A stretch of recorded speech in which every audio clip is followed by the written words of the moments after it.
Interesting. It's just as I suspected. What do you mean, sir? What do you see? Well, this beat is going to drop in 4, 3, 2, 1.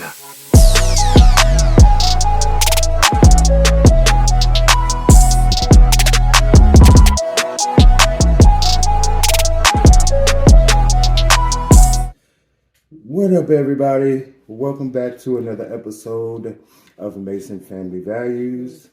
We are here today for your viewing pleasure. Before we get into everything, make sure that you comment, like, share, and subscribe. Yes. Make sure that you give this channel a thumbs up. 2 thumbs up. 2 thumbs 3, up. 4, 3 5 more. plus a few fingers if you can. Make sure that y'all give this channel a thumbs up. Make sure that y'all leave a comment down below. Please comment. Make sure We that love y'all interacting. share us out to anybody, to everybody. Spread the word. Spread the word. Thank you to all of our new family members. Hey, fuck y'all. We just want to say welcome over here to Mason Family Values. And we just want to thank all of our old family members. We just want to say thank you for rocking out with us. Existing. I won't call nobody old. Here we go. Existing. Here we go. To our existing family members, we just want to say thank you for rocking out with us. Thank you. Thank you, thank you, thank you. So today's topic is Setting boundaries with friends, family, and our kids. And then we're going to flow into like some principles that we use in raising our children. well, how do y'all raise y'all kids? I mean, nowadays we know it's a lot of single mothers out here And single fathers. and single fathers, because we have single fathers out here as well. But those of you that are raising your kids together, how do you raise your kids? You know, what are some of the principles you use? Do you take some of the principles that you learned as a kid being raised by your parents? Or have you come up with your own method on how? Or did you combine the two? Did you do, some of what you were raised with and incorporate it with your own thoughts, feelings, and beliefs? Tell us. Share. We'd like Make to sure that y'all know. leave a comment because we want to know how you feel about it. You know, my wife and I, we come from two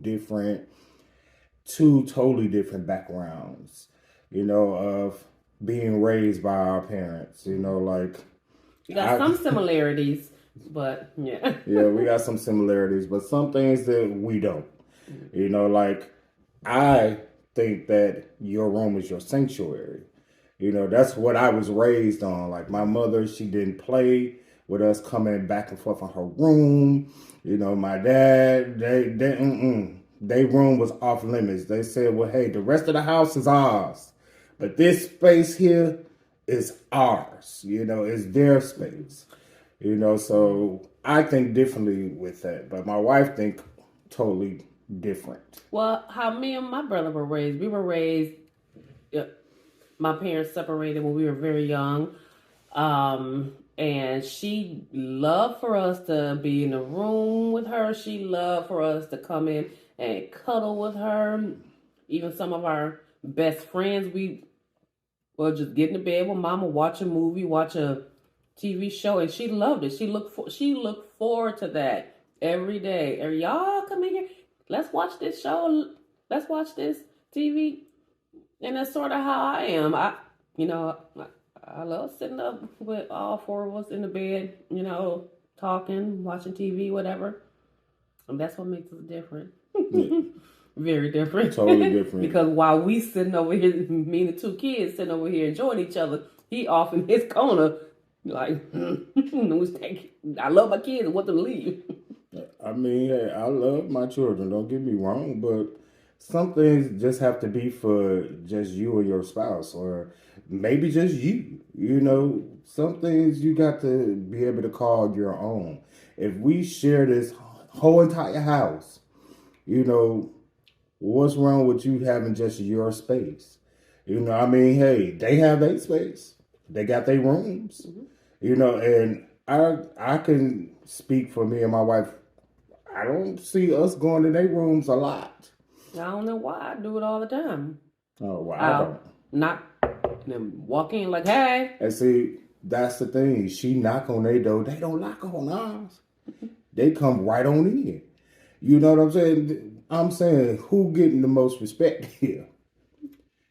The mortgage payers or the people that just live here? Our broke best friend. Our broke best friends. So we totally different. Even when it came down to discipline, I think we really did it like differently. Because I believe in stern discipline. Mm-hmm.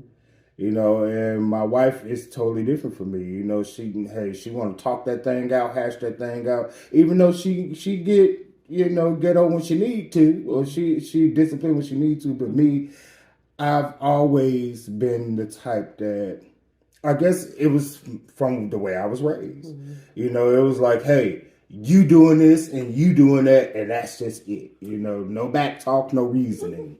And, you know, I was raised the same way because Lady D, she did not play. We fear her to this day. But I think that it should be a balance.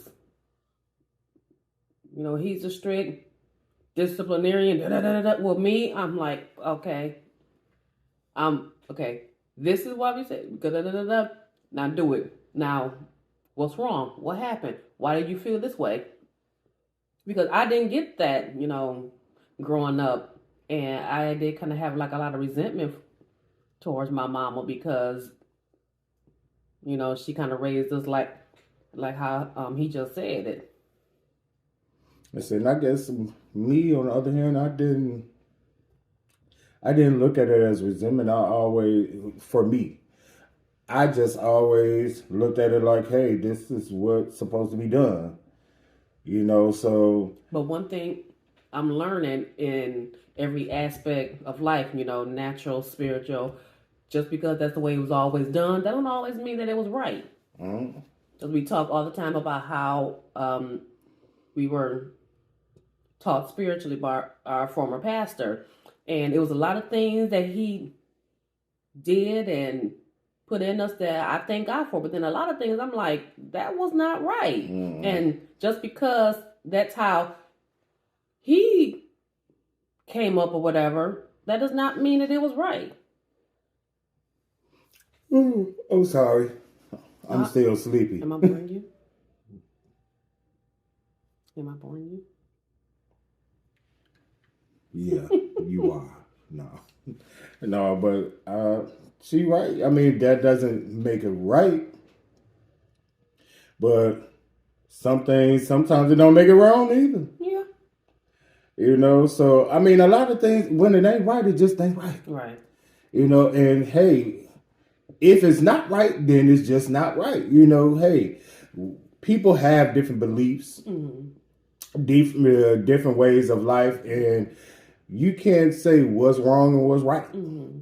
You know, it's just, even when it comes to us washing dishes, we do things differently. Totally different. We do things very differently. Like, I think that the way that she washes dishes is totally wrong. I think the way he washes dishes is dumb and it's stupid. It don't make sense. It's totally different. But hey, the way she washed dishes is the way she washed dishes. And the way he washed dishes is the way he and washed that's just dishes, it. Which I wish he didn't. Look here. We're not gonna do this today because I wish you didn't wash dishes the way you wash it. But the one that washed dishes the most trumps everything else. Look here. This is not about that, sister. This is not about that. Look, we always got to turn it into, look, we starting to be like MRTV, the mukbangers. Every time I turn around, they mukbanging, but they arguing. That's what we look, starting that brings like. Good ratings. Lord, in the name of Jesus. But yes, we parent totally different. But I guess what works for us because, hey, when we first got married, you know, the way I parented and the way she parented, it was a problem. We disagreed a lot. Mm-hmm. We bumped heads a lot. You know, it was a problem. It was. But we kind of learned to compromise throughout the years of our parenting styles. You know, because I kind of learned that we are in a different generation now. Mm-hmm. You know, and I guess this is the generation of reasoning, but I still don't. I'm still not with the reasoning. Right. thing. I don't reason with the kids. What we say, go. And we both, that's one thing that we both agree on. What we say, go. Okay? Now, I will ask you, or if you feel that maybe, you know, we got upset over misunderstanding, maybe they didn't hear us, or maybe they misunderstood and whatever, I will give them that space and opportunity to explain themselves. But I always tell them it's a time and place to do all things. When we mad and we about to go ham, now is not the time to be trying to explain yourself. I advise you to shut your mouth, or you're not going to have any teeth in your mouth. Yes, pow pow. And I'll uppercut quite a few times, you know, so don't get it twisted. I ain't always Sister Nice now, but I am a little more level-headed than others. Than I. But you know, that works fine because like I said, there has to be a balance. Now, I wasn't always like this. And I think what changed for me was after my illness. I had a life and death situation. You know, y'all can go back a few videos. I can watch it. I don't want to go into it again.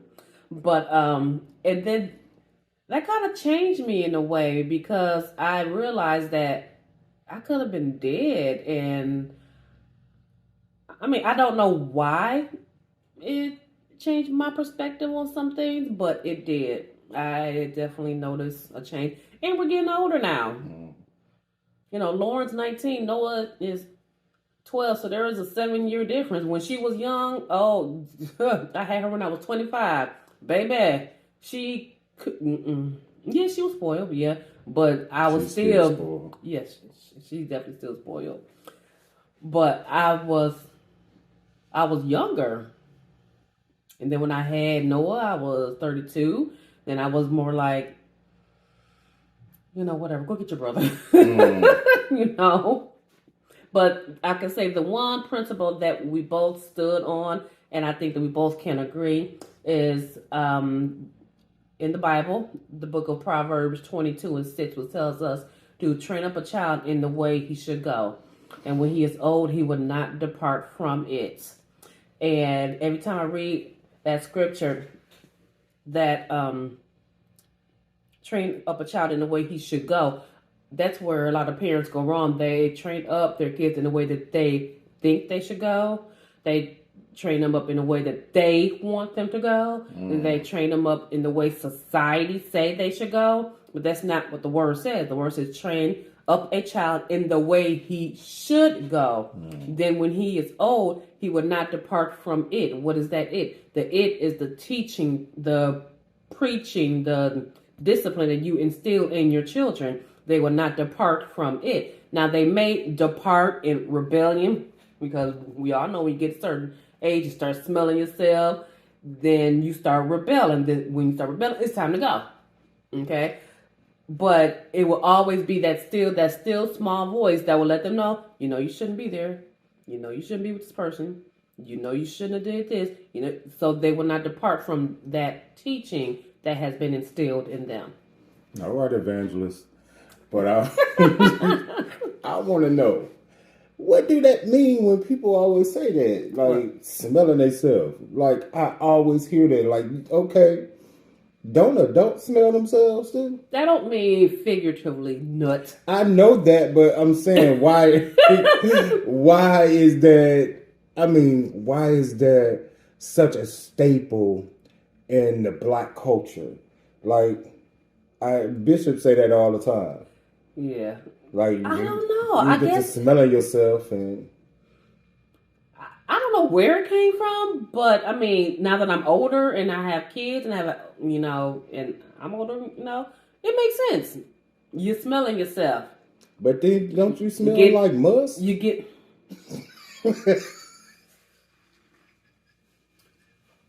I mean, come on now. It's a lot of children now. I do heads of a lot of little not children. literally. I understand that. I understand what it means. But when you say smelling yourself, it's like, okay, let's move on. Just when you thought you knew somebody. Let's ratch on. What else were we talking about? Lord. Setting boundaries with friends, family, and your children. Setting Ooh. boundaries. Nah, that's a deep one. Now, what I thought about when I wrote this down was marriage. Okay, you have two whole people coming together making one whole. A lot of people say 50-50 make whole. No. You need one whole person, another whole person coming together to make a whole marriage. You can't be a half a person and then try to link up with somebody else. It ain't gonna work because what you are lacking in one area, you're gonna look for that to be fulfilled by the other person, and vice versa. What they lack in, and they're gonna look for you to fulfill them in the area, and it's not gonna work. It's not gonna mesh. So you need two whole people coming together, and I think that when couples first get married, they need at least the first year or two just themselves. Because you're still getting to know one another. You're still getting to know their likes, their dislikes, how they want certain foods cooked, and what dishes they really don't like. Like, for instance, my husband, when I made breakfast for him, he's really not a breakfast person, but when I used to make breakfast for him, he liked, was it Over Easy or? Okay. And I tried for years to make the perfect Over Easy egg for him. And every time it would be too hard. Or just cooked all the way through. Oh, cooked all the way through. I'm like, okay, do you want me to just crack an egg, put it in a bowl, and bring it to you? I don't get it. It's nasty to me because you cracking all that yolk run out. Look nasty. But I tried. It was a couple times I got it right. You know, it was just a couple times. You know, I probably caught it one hand how many times I actually got it right. But you're learning each other. You're learning your partner. You're learning their love language. You're learning yourself in this new marriage. So I think that it's very important that you don't allow the family that you came from to interfere and like be all involved in the family that you're trying to create. That's one thing that we struggle with early in our marriage, because like as soon as we said I do, it was I do, they do, he do, she do, we do, and it was like hold on, what's going on? You know, because it's just me and my brother. We don't have no other siblings. At that time, we only had one daughter. Only one. So now I look around and I got all these people in my house coming around, spend the night. I'm not used to that. And he was working third shift. So I will come home from work. I'll see a whole bunch of kids. I'm getting ready to, you know, get the bed and Lauren situated. And all of a sudden, all right, baby, see you later. Well, hold on, you missing some people. You ain't gonna have time to drop them off. Oh, I said they could spend the night. What? You know, it's like, I mean, I didn't mind it because I know that's what he was used to. Only thing I wanted, just let me know ahead of time so I can be mentally prepared. Okay, I gotta go get some groceries so I can feed all these kids. I gotta make sure they have some snacks, blah, blah, blah, blah. And yeah. And see, again, that's the way we grew up differently, you know, because I'm the oldest in my family. You know, I'm the oldest. I'm oldest too. Yeah, she's but it's the just me and my oldest, brother. but it's just her brother.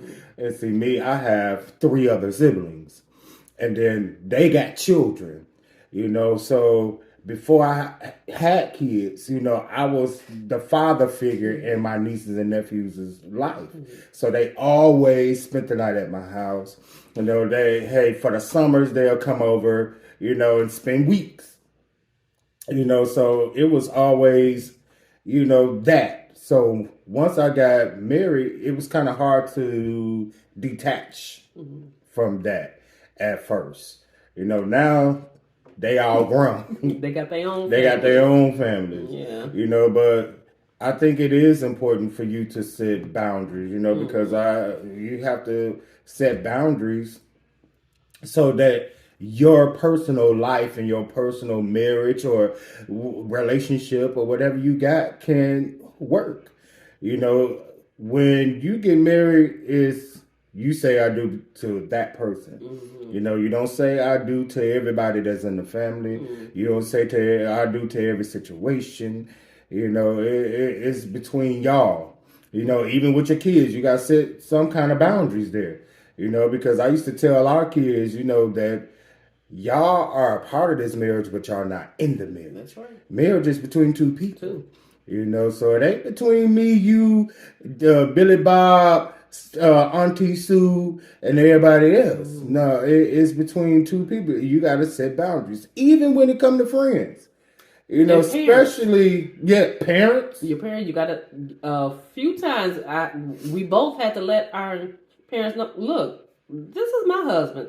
This is my wife. Look, this is my marriage.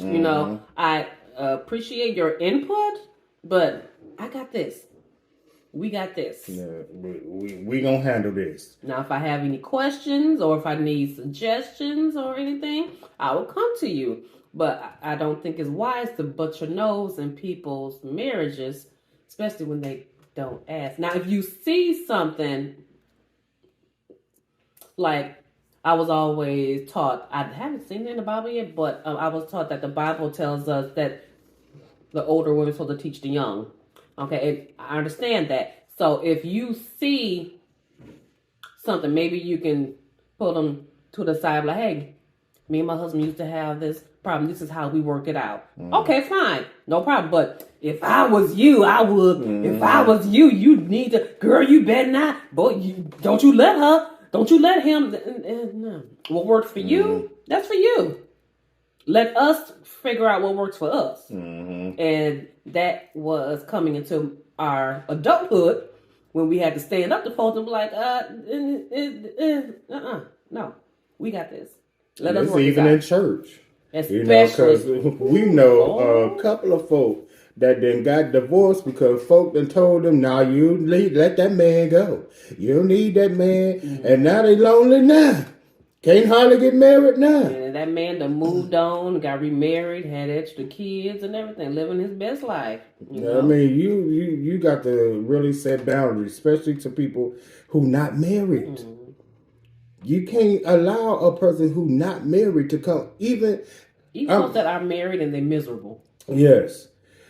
And I'm sorry, this is just the way I feel. I don't take marital advice from pastors that's not married. I'm sorry. Now, I'm not going to say that God can't give them some advice to give to you.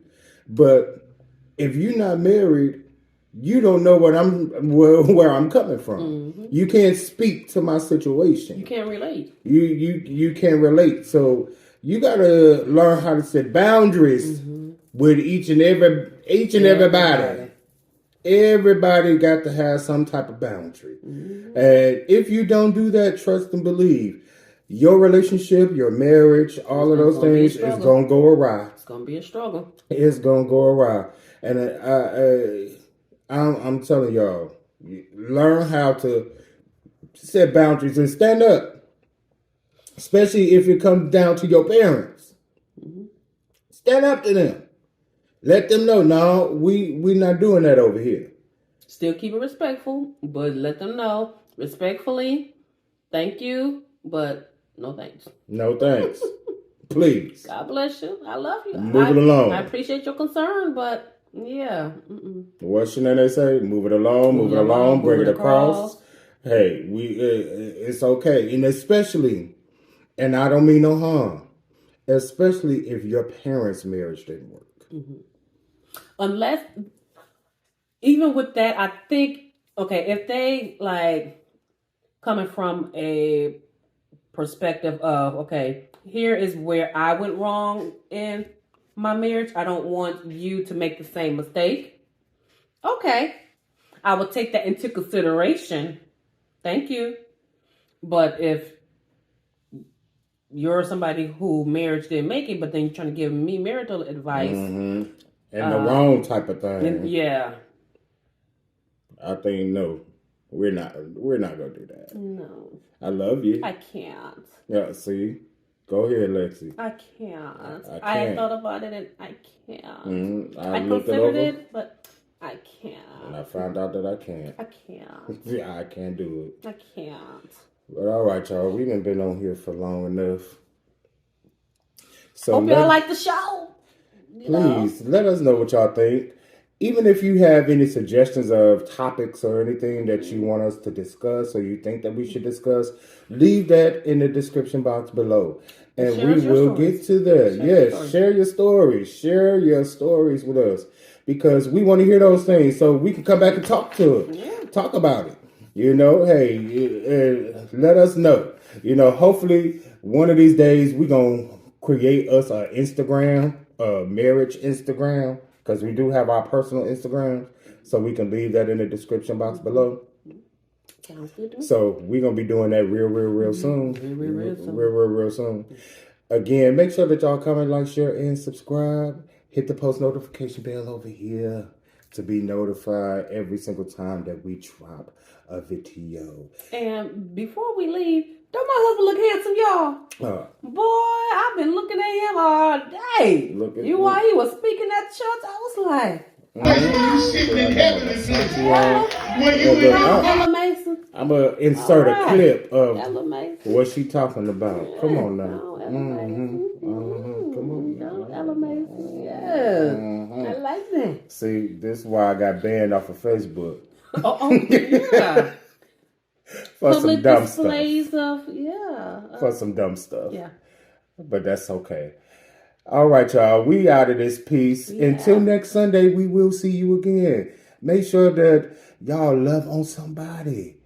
Love on Because somebody. we dropping like flies, everybody. Yes, love People on somebody. Here today, go on the nets, repent, Please. forgive, And move on. and move on. And pray for the people over there in Florida, those out there in South Carolina and North all along Carolina. the coastal lines, Puerto Yeah, Rico. pray for those people. them. Pray for those people because we praying for y'all. Mhm. We praying for y'all. But all right, y'all. We'll see y'all next week, Sunday. Love y'all.